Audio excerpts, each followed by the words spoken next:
Hello दोस्तों, जय मसीह की। आज हम पवित्र शास्त्र बाइबल के एक नए ऑडियो समरी से जानेंगे एसाव से मिलने की तैयारी के बारे में। हालेलुया। याकूब ने भी अपना मार्ग लिया और परमेश्वर के दूत उसे आ मिले।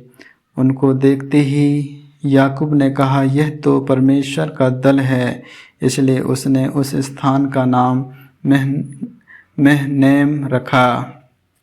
तब याकूब ने सीयर देश में अर्थात एदोम देश में अपने भाई एसाव के पास अपने आगे दूत भेज दिए और उसने उन्हें यह आज्ञा दी, मेरे प्रभु एसाव से यूँ कहना, तेरा दास याकूब तुझसे यूँ कहता है कि मैं लाबान के यहाँ परदेसी होकर अब तक रहा और मेरे पास गाय बैल गधे भेड़ बकरियाँ और दास दासियाँ हैं, और मैंने अपने प्रभु के पास इसलिए संदेश भेजा है कि तेरे अनुग्रह की दृष्टि मुझ पर हो।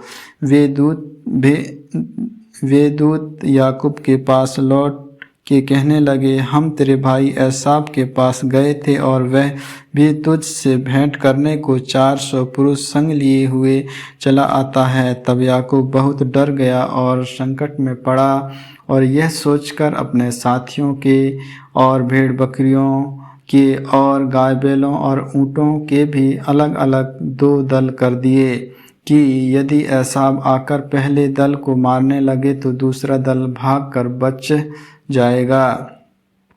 फिर याकूब ने कहा, हे यहोवा, हे मेरे दादा अब्राहम के परमेश्वर, हे मेरे पिता इसहाक के परमेश्वर, तूने तो मुझसे कहा था कि अपने देश और जन्मभूमि को लौट जा और मैं तेरी भलाई करूँगा। तूने जो काम अपनी करुणा और सच्चाई से अपने दास के साथ किए हैं कि मैं जो अपनी छड़ी ही लेकर इस यरदन नदी के पार उतर आया और अब मेरे 2 दल हो गए हैं। तेरे ऐसे ऐसे कामों में से मैं एक के भी योग तो नहीं हूँ। मेरी विनती सुनकर मुझे मेरे भाई एसाव के हाथ से बचा। मैं तो उससे डरता हूँ, कहीं ऐसा ना हो कि वह आकर मुझे और माँ समेत लड़कों को भी मार डाले।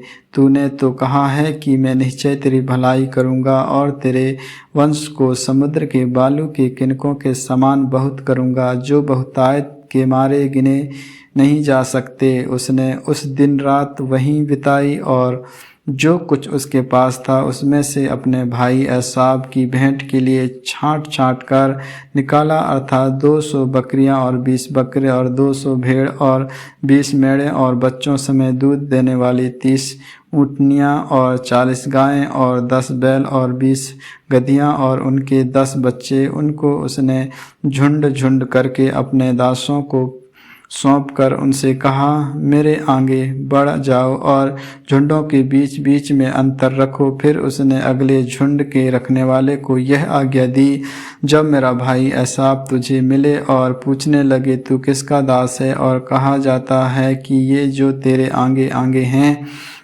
वे किसके हैं, तब कहना, यह तेरे दास याकूब के हैं।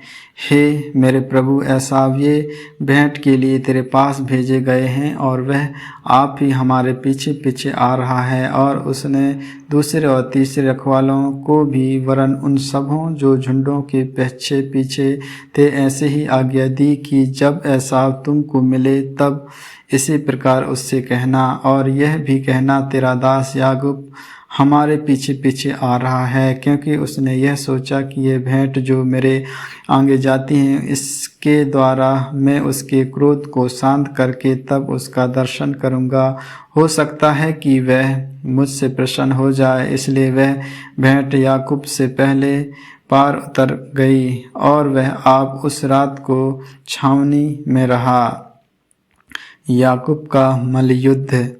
उसी रात वह उठा और अपनी दोनों स्त्रियों और दोनों दासियों और 11 लड़कों को संग लेकर घाट से याबोर नदी के पार उतर गया। उसने उन्हें उस नदी के पार उतार दिया, वरन अपना सब कुछ पार उतार दिया और याकूब आप अकेला रह गया। तब कोई पुरुष आकर पो फटने तक उससे मल्लयुद्ध करता रहा। जब उसने देखा कि मैं याकूब पर प्रबल नहीं होता, तब उसकी जांघ की नस को छुआ और याकूब की जांघ की नस उससे मल्लयुद्ध करते ही करते चढ़ गई। तब उसने कहा, मुझे जाने दे, क्योंकि भोर होने वाला है। याकूब ने कहा, जब तक तू मुझे आशीर्वाद ना दे, तब तक मैं तुझे जाने ना दूंगा। और उसने याकूब से पूछा, तेरा नाम क्या है? उसने कहा, याकूब। उसने कहा, तेरा नाम अब याकूब नहीं, परंतु इज़राइल होगा, क्योंकि तू परमेश्वर से और मनुष्यों से भी युद्ध करके प्रबल हुआ है। याकूब ने कहा, मैं विनती करता हूँ, मुझे अपना नाम बता। उसने कहा, तू मेरा नाम क्यों पूछता है? तब उसने उसको वही आशीर्वाद दिया। तब याकूब ने यह कहकर उसका स्थान का नाम पेनियल रखा, परमेश्वर को आमने सामने देखने पर भी मेरा प्राण बच गया है। पेनियल के पास से चलते चलते सूर्य उदय हो गया और वहाँ जांघ से लंगड़ाता था। इज़राइली जो पशुओं की जांघ को जोड़ने वाले जंगनाशक को आज के दिन तक नहीं खाते, इसका कारण यही है कि उस पुरुष ने याकूब की जांघ के जोड़ में जंगनाशक को छुआ था। आमीन आमीन। प्रभु इन्हीं वचन को सुनने के द्वारा परमेश्वर आप सबों को आशीष दे। आगे की और भी ऑडियो समरी सुनने के लिए पवित्र बाइबल ऑडियो स्टोरी चैनल को लाइक और सब्सक्राइब और बेल आइकन को दबाएं। सभी प्रिय भाई बहनों को जय मसीह की।